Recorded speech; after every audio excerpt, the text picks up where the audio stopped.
Hi guys, അപ്പം നമുക്കിന്ന് ഈ പുറകെ കാണുന്ന മഞ്ഞ കാർ ഉണ്ടോ, നമുക്കിന്ന് ഈ കാറെ കുറിച്ച് സംസാരിച്ചാലോ? ഒരു ഉളുപ്പില്ലാതെ ഫെറാറി കോപ്പി അടിച്ചൊരു സ്ക്രീൻ ഇവിടെ ഉണ്ട്.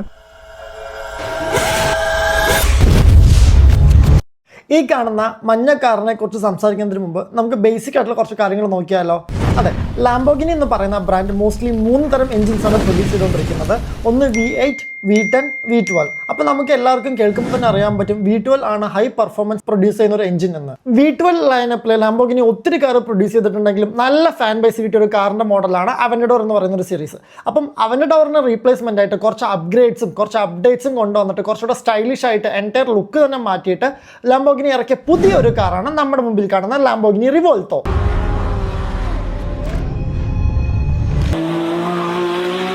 അപ്പോൾ ഈ കാറിനെ കുറിച്ച് സംസാരിക്കുന്നതിന് മുമ്പ് ലാംബോർഗിനി എന്ന് പറയുന്ന ഒരു ബ്രാൻഡ് ഇറ്റാലിയൻ ബ്രാൻഡ് ആയതുകൊണ്ട് തന്നെ അവർക്ക് ഈ ടോ എന്നുള്ള സംഭവങ്ങളൊന്നും വരില്ല കേട്ടോ. അവർ പറയുന്നത് തോ അങ്ങനെയൊക്കെയാണ് പറയുന്നത്. അപ്പം നമ്മളെല്ലാവരും പ്രൊണൗൺസ് ചെയ്യുന്നത് റിവോൾട്ടോ എന്നാണെങ്കിൽ ഇതല്ല അതിൻ്റെ പ്രൊണൗൺസിയേഷൻ. ആക്ച്വൽ പ്രൊണൗൺസിയേഷൻ വന്നിട്ട് റിവോൾട്ടോ എന്നാണ്. 2023 അവസാന സമയത്താണ് ലാംബോർഗിനി ഇങ്ങനെ ഒരു കാർ ലോഞ്ച് ചെയ്യുന്നത്. വരുമ്പോൾ തന്നെ ഒത്തിരി അവാർഡ്സും ഒത്തിരി ഫാൻ ബേസും കിട്ടിയൊരു കിഡിലൻ കാറാണ് ലാംബോർഗിനി റിവോൾട്ടോ. എനിക്ക് പേഴ്സണലി പറയുകയാണെങ്കിൽ ലാംബോർഗിനിൻ്റെ എഞ്ചിനീയറിംഗോട് എനിക്ക് ഭയങ്കര ഇഷ്ടമാണ്. കാര്യം എന്താണെന്ന് വെച്ചാൽ അവരെന്നും വണ്ടി ഇറക്കുമ്പോൾ ഒരു ക്രിസ്പി ആയിട്ട് ഭയങ്കര എയറോഡൈനാമിക് ഫോക്കസ് ചെയ്തിട്ട് ഭയങ്കര ഷാർപ്പ് എഡ്ജോട് കൂടിയിട്ട് ഒരു കിഡിലെ വണ്ടികളായിരിക്കും അവർ എന്നും ഇറക്കുന്നത്. അതുകൊണ്ട് ലാംബോർഗിനി നെവർ ഡിസപ്പോയിന്റ്സ് എന്ന് പറയുന്ന പോലെ ഈ ഒരു കാറിലും പറയത്തക്കവണ്ണം പോരായ്മകളൊന്നും തന്നെ ഇല്ല കേട്ടോ. പഴയ അവന്റഡോറിന്ന് ഒന്നും തന്നെ കോപ്പി അടിക്കാത്ത പുതിയൊരു എൻറ്റയർ ഡിസൈനാണ് അവർ റിവോൾട്ടോയിലോട്ട് കൊണ്ടുവന്നേക്കുന്നത്. സൈഡിലോട്ട് നോക്കുകയാണെങ്കിലും ഫ്രണ്ടിലെ ഫാരിങ്സ് ആണെങ്കിലും ആ ഹെഡ്ലൈറ്റിന്റെ ഭാഗത്തോട്ടാണെങ്കിലും എൻറ്റയർലി പുതിയൊരു ഡിസൈൻ തന്നെയാണ് ലാംബോർഗിനി ഇൻട്രൊഡ്യൂസ് ചെയ്തേക്കുന്നത്. അതുമാത്രമല്ല ഇതിലും വലിയ ചേഞ്ച് എന്താണെന്ന് ചോദിച്ചാൽ ഇതാണ് ലാംബോർഗിനിന്റെ ഫസ്റ്റ് എവർ ഹൈബ്രിഡ് കാർ. അപ്പോൾ നമുക്ക് മുമ്പ് ഉണ്ടായിരുന്ന അവന്റഡോറിൽ കണ്ടുവരുന്ന സെയിം V12 6.5 ലിറ്റർ എഞ്ചിൻ തന്നെയാണ് ഈ ഒരു വണ്ടിക്ക് അവർ കൊടുത്തേക്കുന്നത് കേട്ടോ.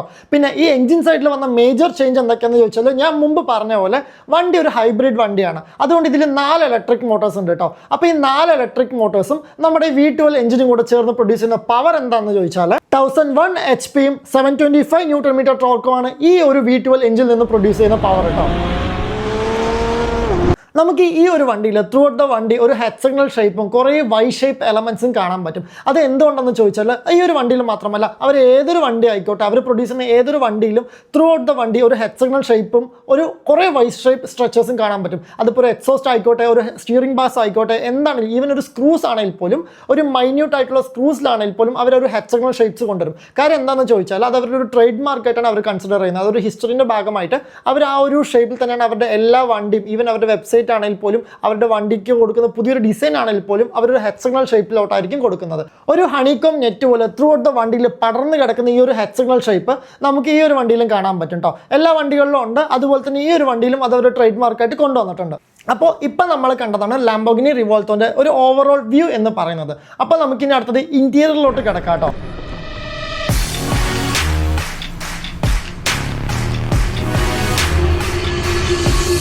അപ്പോൾ ഇതാട്ടോ കാറിൻ്റെ കോക്പിറ്റ് വ്യൂ എന്ന് പറയുന്നത് ഇതാണ്. അപ്പം കിൽ സ്വിച്ച് ഇവിടെയാണ് എല്ലാ വണ്ടിയിലും വരുന്ന പോലെ വരുന്നത്. അപ്പം ഇതാണ് ഇതിൻ്റെ ഒരു കോക്പിറ്റ് വ്യൂ. ഇത് കണ്ടോ, ഒരു ഉളുപ്പില്ലാതെ ഫെറാറി കോപ്പി അടിച്ചൊരു സ്ക്രീൻ ഇവിടെ ഉണ്ട്. പിന്നെ പറയുമ്പോൾ എല്ലാം പറയണമല്ലോ. പിന്നെ നമ്മൾ സ്റ്റിയറിംഗിലോട്ട് പറയുകയാണെങ്കിൽ ഇത് വണ്ടിൻ്റെ മോഡ്സ്, ഇത് റേസ് ട്രാക്കിന് വേണ്ടിയിട്ടാണ്. വണ്ടിൻ്റെ മോഡ്സ് അഡ്ജസ്റ്റ് ചെയ്യാനുള്ള ഒരു സ്വിച്ചാണ്. ഇത് വണ്ടിൻ്റെ എയർ സസ്പെൻഷൻ. ഇത് വണ്ടി ഇലക്ട്രിക് മോഡിലോട്ട് ആക്കണോ നോർമൽ മോഡിലോട്ട് ആക്കണോ എന്നുള്ളതാണ്. ഇത് ബാക്കിലെ സ്പോയിലേഴ്സിൻ്റെയാണ്. പിന്നെ ഇവിടെ നോർമലായിട്ട് വൈപ്പറിൻ്റെ കൺട്രോൾ കാര്യങ്ങൾ. പിന്നെ വണ്ടിൻ്റെ ഇത് മീറ്റർ ഡിസ്പ്ലേൻ്റെ വ്യൂ മാറ്റാനുള്ളതാണ്. ഇത് വോയിസ് കമാൻഡിങ്. പിന്നെ ഇത് ഇൻഡിക്കേറ്റേഴ്സ്. പിന്നെ ഇത് ലൈറ്റ്സ്. അങ്ങനെ ബേസിക് ആയിട്ടുള്ള സ്വിച്ചസ് നമ്മൾക്ക് ഈ സ്റ്റിയറിംഗിൽ തന്നെ കാണാൻ പറ്റും. കാര്യം ഇവിടെ സ്വിച്ചസ് ഒന്നുമില്ല. ഇത് ഹസാർഡ് ഇവിടെ പ്രൊവൈഡ് ചെയ്തിട്ടുണ്ട്. ഇത് ഫ്യൂൾ ടാങ്ക് ഓപ്പൺ ചെയ്യുന്നതാണ്.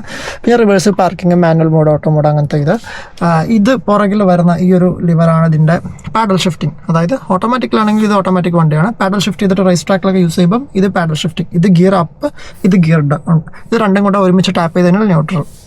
അപ്പം ഇവിടെ വണ്ടീൻ്റെ വേറൊരു സ്വിച്ച് കൊടുത്തിട്ടുണ്ട്. പിന്നെ ഇങ്ങോട്ടേക്ക് വരികയാണെങ്കിൽ ഇത് വിൻഡോസിൻ്റെ അഡ്ജസ്റ്റ്മെൻറ്റ് കാര്യങ്ങളൊക്കെ. അപ്പം ഇതാണ് വണ്ടീൻ്റെ ഇൻറ്റീരിയർ വ്യൂ ടോട്ടലായിട്ട്. ഇത് ഇവർ പറഞ്ഞു വരുന്നത് ഇതൊരു ബുള്ളിൻ്റെ സ്ട്രക്ചറിലാണ് അവർ ഡിസൈൻ ചെയ്തേക്കുന്നതെന്നാണ്. നമുക്ക് നോക്കിയാൽ കാണാൻ പറ്റും. ഏറെക്കുറെ ഒരു ബുള്ള് പോലെയൊക്കെ ഉണ്ടാവും. പക്ഷെ ഇതിൻ്റെ ഹൈലൈറ്റ്സ് ഇതല്ല കേട്ടോ. ബാക്കിൽ ആ ഒരു ഗ്ലാസ് കണ്ടോ, ആ പുറകിൽ നിന്ന് നോക്കുമ്പം ഇത് കറക്റ്റ് ഒരു ബുള്ളിൻ്റെ സ്ട്രക്ചറാണ്. കാര്യം പുറകിലെ ഈ ഗ്ലാസും ഈ പുറകെ എഞ്ചിൻ കവേഴ്സൊക്കെ വെച്ച് നോക്കുമ്പം ഒരു എക്സാക്ട്ലി ഒരു ബുള്ളിൻ്റെ ന്യൂസ് പോലെ ഉണ്ടാവും കേട്ടോ എന്നാണ് ഇവർ പറഞ്ഞു വരുന്നത്. അപ്പം ഇതാണ് ലാംബോർഗിനി റിവോൾട്ടോൻ്റെ ഒരു ഇൻറ്റീരിയർ ഭാഗം. എനിക്ക് അടുത്തായിട്ട് പറയാനുള്ളത് എന്താണെന്ന് വെച്ചാൽ നമ്മുടെ നാട്ടിൽ കണ്ടുവരുന്ന എല്ലാ സൂപ്പർ കാർസിനും അല്ലെങ്കിൽ എല്ലാ സ്പോർട്സ് കാറിനും അതിൻ്റേതായിട്ടുള്ള ഒരു പെർഫോമൻസ് ഡിവിഷനായിട്ട് സെപ്പറേറ്റ് ആയിട്ട് ഒരു ഡിവിഷൻ ഉണ്ടാവും കേട്ടോ. അതിപ്പോൾ BMW ആണെങ്കിലും എം സ്പോർട്ട് എന്ന് പറഞ്ഞൊരു ഡിവിഷനുണ്ട്, മെഴ്സിഡീസിനാണെങ്കിലും AMG എന്ന് പറഞ്ഞൊരു ഡിവിഷനുണ്ട്, അതുപോലെ തന്നെ നമ്മുടെ ലാംബോർഗിനിക്കും അങ്ങനെ ഒരു ഡിവിഷനുണ്ട്. അതിനെ പറയുന്ന പേരാണ് സ്ക്വാഡ്ര കോർഷെ. ഈ സ്പാനിഷിൽ സ്ക്വാഡ്ര എന്ന് പറയുന്നത് സ്ക്വാഡിനെയും കോർഷെ എന്ന് പറയുന്നത് റേസിംഗിനെയാണ് ഡിനോട്ട് ചെയ്യുന്നത്. അവരത് അങ്ങനെയാണ് പ്രൊണൗൺസ് ചെയ്യുന്നത്, സ്ക്വാഡ്ര കോർഷെ. ഈ ഒരു പേര് ഇന്ത്യയിൽ അധികം ഫെമിലിയർ അല്ല. കാര്യം നമ്മുടെ നാട്ടിൽ ഇങ്ങനത്തെ ഒരു ലക്ഷറി ബ്രാൻഡ് അധികം പോപ്പുലർ അല്ല. നമ്മളൊക്കെ ഇങ്ങനെയുള്ള വണ്ടികൾ TV-യിലും വീഡിയോസിലൊക്കെയാണ് മോസ്റ്റ്ലി കണ്ടുവരുന്നത്. നമ്മുടെ റോഡ്സിൽ ഇത് അത്രയും കോമൺ അല്ലാത്തതുകൊണ്ട് നമുക്കിങ്ങനെ, എനിക്ക് തോന്നുന്നു നമ്മുടെ നാട്ടിലധികം ആർക്കും ഇത് അറിയില്ല എന്ന്. അങ്ങനെ അറിയുന്നവരുണ്ടെങ്കിൽ കമൻറ്റ് ബോക്സിൽ കമൻറ്റ് ചെയ്യണേ. ഓക്കെ, അതുപോലെ തന്നെ ലാംബോർഗിനിയിൽ വരുന്ന കസ്റ്റമൈസേഷനെ പറയുന്ന പേരാണ് ആഡ് പെർസോണം. അതായത് നമ്മളിപ്പോൾ ഒരു വണ്ടി മേടിക്കാൻ പോകുന്നു, അപ്പോൾ നമുക്ക് വണ്ടിൻ്റെ കളർ എൻറ്റയർലി ചേഞ്ച് ചെയ്യണം, ഇല്ലെങ്കിൽ ഈ ഒരു കളറിൽ വണ്ടി വേണം, ഈ ഒരു ഡിസൈനിൽ നമുക്ക് വണ്ടിൻ്റെ വീൽസ് വേണം എന്ന് പറയുന്നതിനാണ് നമ്മൾ ആഡ് പെർസോണം എന്ന് പറയുന്നത്. അതായത് വണ്ടി നമ്മൾ കസ്റ്റമൈസ് ചെയ്ത് നമ്മുടെ ഇഷ്ടത്തിന് ഇറക്കുന്നതിനാണ് നമ്മൾ ആഡ് പെർസോണം എന്ന് പറയുന്നത്. കാര്യം ലാംബോർഗിനി ഇറക്കുന്ന എല്ലാം പെർഫോമൻസ് ഓറിയന്റഡ് ആയിട്ടുള്ള കാർസ് ആണ് കേട്ടോ.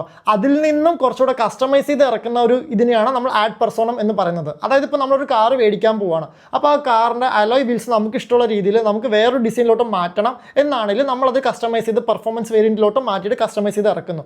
ഇപ്പം അതുപോലെ തന്നെ എക്സോസ്റ്റ് നോട്ട് ആണെങ്കിലും ഒരു സ്റ്റിയറിംഗ് വീൽസ് ആണെങ്കിലും ഇൻറ്റീരിയറിൽ വരുന്ന ഒരു ഡിസൈൻ ചേഞ്ച് ആണെങ്കിലും അകത്തുള്ള ഒരു സീറ്റിൻ്റെ സ്ട്രക്ചർ, കപ്പ് സീറ്റ് വേണോ ഇല്ലെങ്കിൽ നോർമൽ സീറ്റാണോ, കംഫർട്ടബിൾ സീറ്റാണോ, ഇനി സീറ്റിൽ വരുന്ന സ്റ്റിച്ചിങ്ങിൻ്റെ കാര്യം, അങ്ങനെ വണ്ടിക്ക് വരുന്ന കളറിൻ്റെ കാര്യം, അലോയ്സിൽ വരുന്ന കളറിൻ്റെ കാര്യം, അപ്പം ഇങ്ങനെയുള്ള കാര്യങ്ങളൊക്കെ കസ്റ്റമൈസ് ചെയ്ത് പെർഫോമൻസ് വേരിയൻറ്റിലോട്ട് ആക്കുന്നതിനെയാണ് നമ്മൾ ആഡ് പെർസോണം എന്ന് പറയുന്നത്. ഞാൻ മുമ്പ് പറഞ്ഞില്ലായിരുന്നോ വണ്ടിക്ക് ഒരു വൈ ഷേപ്പ് സ്ട്രക്ചർ എല്ലാവിടെയും അവർ കൊടുത്തിട്ടുണ്ടാവുന്നത്. ഈ ടൈലൈറ്റ് നോക്കിക്കേ, ഇത് ഞാൻ പറഞ്ഞ പോലെ ആ വൈ ഷേപ്പ് ഉണ്ടായിരുന്നു, അത് ഇവിടെയുണ്ട്. ഇവിടെ മാത്രമല്ല, ഞാൻ കാണിച്ചു തരാം. അപ്പോൾ കണ്ടോ, ഈ ഹെഡ്ലൈറ്റിൻ്റെ ഭാഗത്തും അവർ ആ വൈ ഷേപ്പിൻ്റെ സ്ട്രക്ചർ അതുപോലെ മെയിൻറ്റെയിൻ ചെയ്തിട്ടുണ്ട്.